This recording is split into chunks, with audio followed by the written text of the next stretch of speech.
क्षेत्र में सत्य का साथ हो रहा है। एकदा नैमिषारण्य ऋषयः शौनकादयः, शौनकादि ऋषिगण सभी इकट्ठा हैं, 88,000 ऋषि इकट्ठा हैं। और 88,000 ऋषि इकट्ठा होकर के पौराणिक सूत जी महाराज से कह रहे हैं कि हे भगवान, जय विधिनाथ हो ही हित मोरा। जिस प्रकार से, जिस कथा से हमारा हित हो जाए, ऐसा कोई कथा सुना दीजिए। हमको सुनने की इच्छा है। यदि कथा सुनने की इच्छा है तब कथा श्रवण करने में आनंद आता है। यदि कथा को श्रवण करने की शक्ति आप में नहीं है, सामर्थ्य नहीं है, या सुनने का मन नहीं कर रहा, तो उस कथा को सुनने से कोई मतलब निकलने वाला नहीं है। पौराणिक सूत जी महाराज कहते हैं आप नित्य संध्या वंदन कर लें। शाम का आप लोग जाइए, शाम तक का अपना पूजा कर लीजिए, पाठ कर लीजिए। उसके बाद फिर आइए, निवृत्त होकर के हम भगवान श्री सत्यनारायण की व्रत कथा को आपको श्रवण कराएंगे। लोग सायंकालीन पहुंचते हैं, कब? गोधूली मेला में, जब सुबह अथवा रात्रि का मेल होता है। उस समय श्रोतागण पहुंचते हैं और व्यास जी से प्रश्न करते हैं। व्यास जी जब कथा सुना रहे हैं, क्या कथा है? कहते हैं एकदा नारदो योगी परानुग्रहा कांडक्षया पैडान विधान लोकान मृत्युलोकमुपागतः। कहते एक बार नारद जी दूसरे के कहने पर, परा अनुग्रहा कांडक्षया, दूसरे के कहने पर नगर को भ्रमण करने के लिए निकले। और समस्त लोकों में जब टहल के निवृत्त हुए तो मृत्यु लोक में आ गए। अमृत्यु लोके जनान सर्व, मृत्यु लोक में जितने भी जनतागण हैं सभी अपने किए हुए पाप कर्म को भोग रहे हैं। एक विस्साहारई, भाई के बिछड़ाई से। यदि भाई है, आप भाई का आप हड़प करके खा लेंगे तो एक विस्सा का जितना कीमत होता है उतना आप कभी न कभी हार जाएंगे। अपने बच्चे की दवा में, माता पिता की दवा में, वो आपका प्रारब्ध है। प्रारब्ध जो होता है आपको मिलेगा ही मिलेगा, आप कितना भी बचने का प्रयास करें। क्यों?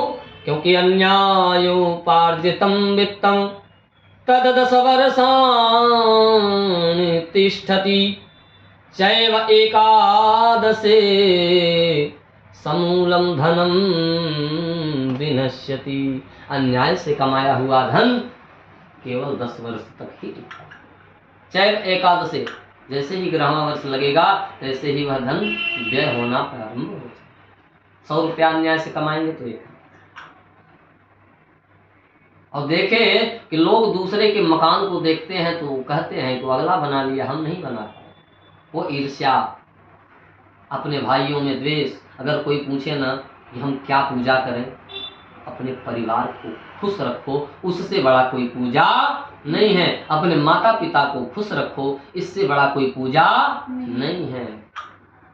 प्रेम ते प्रगट होई मैं जाना, जहाँ पर प्रेम है, भक्ति है, जहाँ पर सुमति है, वहाँ पर धन अपरंपार बरसेगा। क्यों?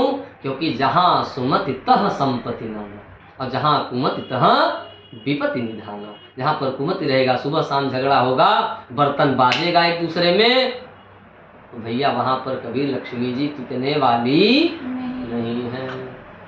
नारद जी इन सब चीजों को देख करके विचलित हो गए और मन में संकल्प लिए कहते हैं कि हे परमात्मा, हमारे पास ऐसा कोई उपाय नहीं है जिससे कि मनुष्यों का कुछ दुख दूर कर सके। इति संचित्य मनसा विष्णुलोकं वदस्थला। तुरंत मन में संकल्प लेते हैं नारद जी और कहाँ पहुंचते हैं? विष्णु धाम। विष्णु धाम कहाँ है? कहते हैं क्षीर सागर शयन। भगवान कहाँ शयन करते हैं? क्षीर सागर। तुरंत पहुंचते हैं नारद जी और पहुंच करके सबसे पहले क्या करते हैं? भगवान के रूप का वर्णन करते हैं। तत्र नारायणं देवं शुक्ल वर्णं चतुर्भुजं। कहते हैं कि नारायण का रूप कैसा है? शुक्ल वर्ण, यानी गोरे कलर के हैं। कलर उनका क्या है? गोरा। कहते हैं कर्पूर गौरम, कपूर के समान भगवान गोरे हैं। इस प्रकार कर्पूर पारदर्शी होता है, भगवान का भी चेहरा बहुत कोमल, थोड़ा सा भी अगर लग जाए तो ब्लड आ जाए। इसलिए कहते हैं कर्पूर गौरम करुणावतारम। क्या किसके अवतार हैं? कहते करुणा के अवतार हैं। उनको कोई गाली दे ले, फिर भी भगवान कभी आते हैं उधर से मारने के लिए? नहीं आते। करुणावतारम और संसार सारम भुजगेन्द्रहारम, पूरे संसार को अपने भुजाओं में धारण किए हुए। ऐसे परमात्मा तुरंत जाते हैं, कहते हैं तत्र नारायणम देवम शुक्ल वर्णम चतुर्भुजम। 4 भुजाएं हैं भगवान के, और चारों में शंख चक्र गदा पद्म वनमाला विभूषित। शंख चक्र गदा पद्म को लिए हुए हैं और वनमाला से विभूषित है। जाते हैं तुरंत। सबसे पहले आप जाएंगे किसी के घर तो क्या करेंगे? आशीर्वाद प्रणाम, ये चलता है ना।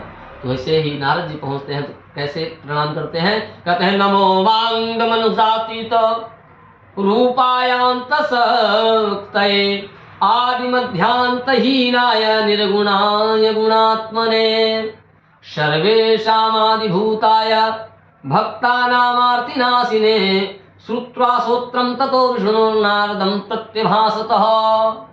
खूब बखान किए जा रहे हैं। हे भगवान, आप आदि को भी जानते हैं, अंत को भी जानते हैं, आदि मध्यांत हीनाय निर्गुणाय गुणात्मने। कहते हैं आप समस्त गुणों के खान हैं, आप भूतकाल भविष्य काल वर्तमान काल को जानने वाले हैं।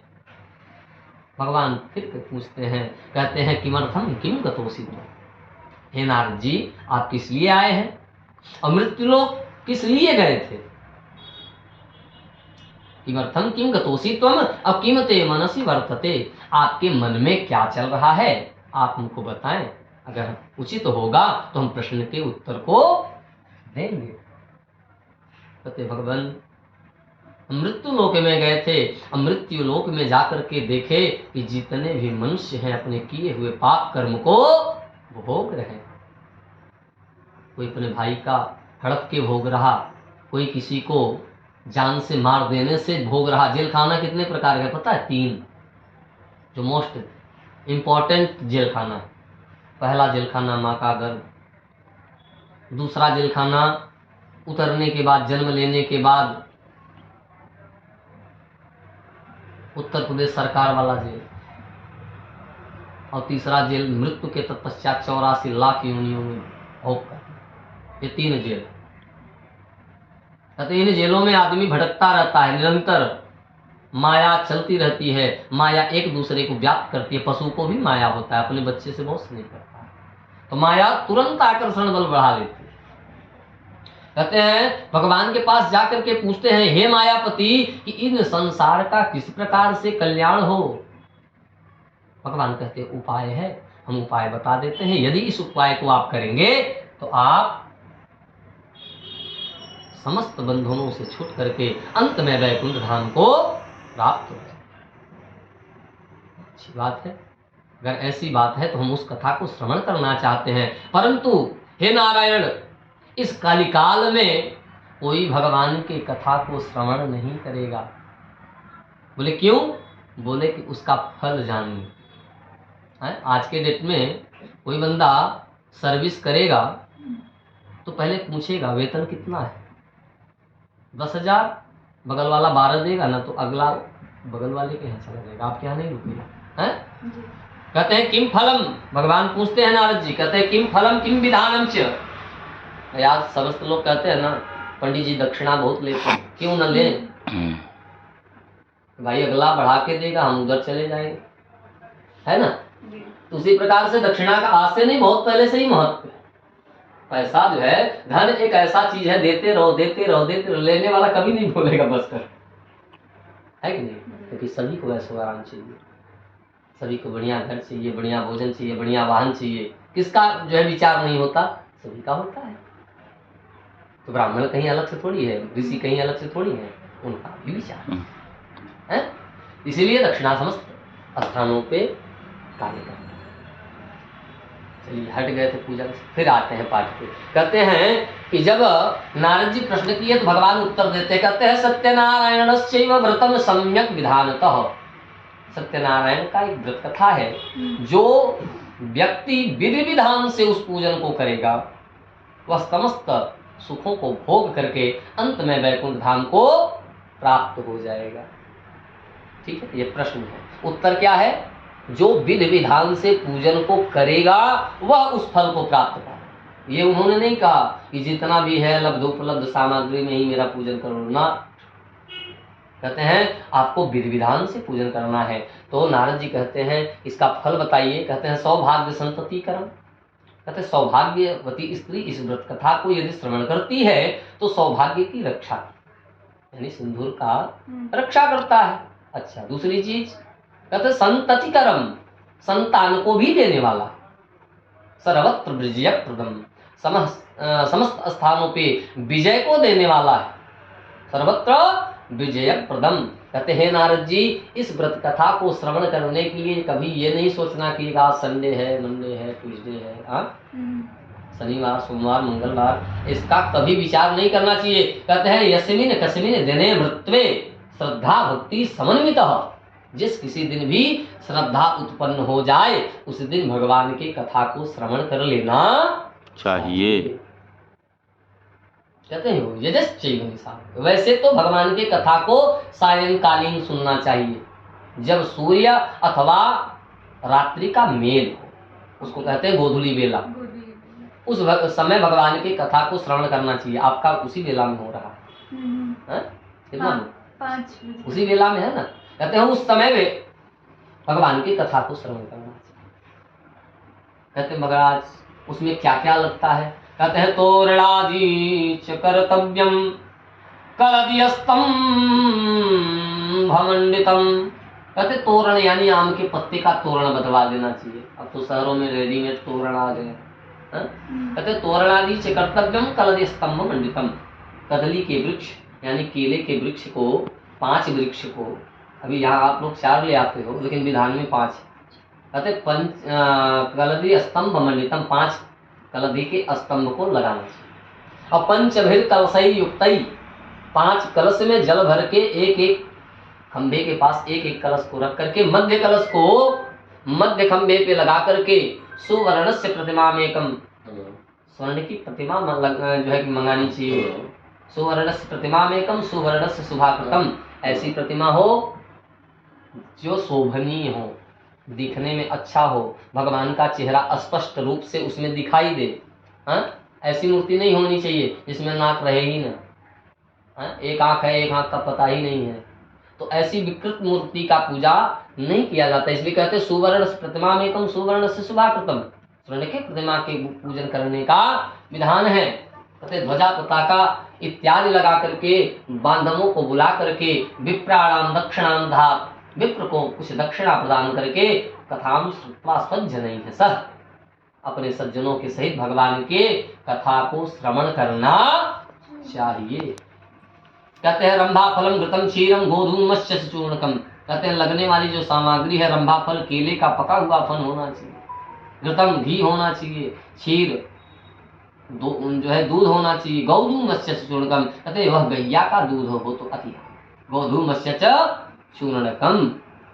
कहते चूर्ण बनवानी चाहिए आटा का चूर्ण। कहते अभावे साली चूर्ण व शर्करा वाग्रस्तदा। अगर आपके पास शक्कर नहीं उपलब्ध है तो गुड़ भी मिला सकते हैं, क्योंकि गुड़ शुद्ध होता है, शक्कर शुद्ध नहीं है, चीनी शुद्ध नहीं है, गुड़ शुद्ध होता है। इसलिए शर्करावा गुड़स्तदा। विशेषतः कलयुगे लघुपायस्ति भूतले। कहते विशेष करके कलिकाल में इस व्रत कथा को जो श्रवण करेगा समस्त सुखों से भोग करके अंत में वैकुंठ धाम को प्राप्त होगा। विशेषतः कलयुगे लघु, इससे छोटा उपाय कलयुग में और कोई भी नहीं है। विशेषतः कलयुगे लघुपायस्ति भूतले, इस भूतल पे कोई ऐसा उपाय नहीं है। इस उपाय को जो व्यक्ति श्रवण करता है, सुनता है, उसको समस्त सुख वह भोग करके अंत में वैकुंठ धाम को प्राप्त हो जाता है। प्रेम से बोलिए सत्यनारायण भगवान की जय।